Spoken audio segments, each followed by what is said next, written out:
मोदी सरकार ने एक और बार हिंदुत्व आइडियोलॉजी को प्रमोट करने की कोशिश की है।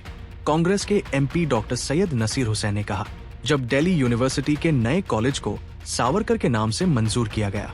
जानिए पूरी कहानी, बने रहिए गुलबर्गा हेडलाइंस के साथ। नसीर हुसैन का कहना है, बीजेपी के पास अपने लीडर्स नहीं है, इसलिए वो ब्रिटिश राज को सपोर्ट करने वालों को आगे बढ़ा रहे हैं। ये फैसला उन आजादी के सेनानियों की कुर्बानियों को नजरअंदाज करता है जो भारत के लिए शहीद हुए। ये मसला उस वक्त इजाफा हो गया जब prime minister Narendra Modi east और वेस्ट दिल्ली के नए DU कैंपसेस का इनॉग्रेशन करने वाले हैं। बीजेपी का कहना है कि ये फैसला नेशनल फिगर्स को इज्जत देने का एक तरीका है, जबकि ऑपोजिशन का मानना है कि ये हिस्ट्री को नई शक्ल देने की कोशिश है। आइए सुनते हैं इस फैसले पर डॉक्टर सैयद नसीर हुसैन का और क्या कहना है। जुड़े रहिए गुलबर्गा हेडलाइंस के साथ। आज़ादी के आंदोलन में एक से एक सेनानी थे जो देश के लिए लड़े, देश के लिए कुर्बानियाँ दी, देश के लिए अपनी जान न्यौछावर की, देश के लिए पूरी अपनी ज़िंदगी लगा दी। वैसे लोगों में से किसी एक के नाम पे अगर वो कॉलेज का नाम रखते या कॉलेज का फाउंडेशन डालते तो उनके लिए एक बहुत बड़ा ट्रिब्यूट होता।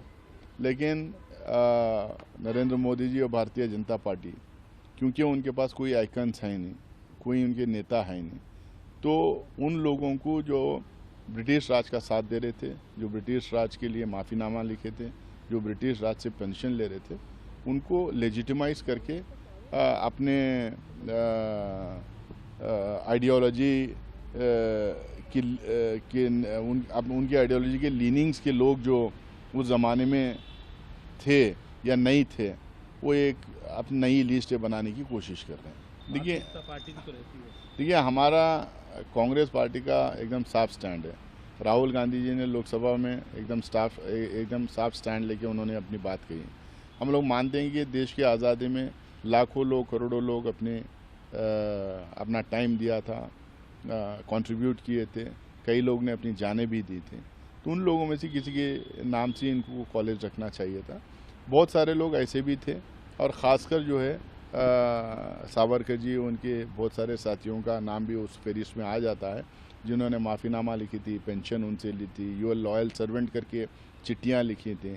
कुछ लोगों का भी नाम ये भी फहरिस्त में आता है कि वो लोग पुलिस इन्फॉर्मर्स बन गए थे।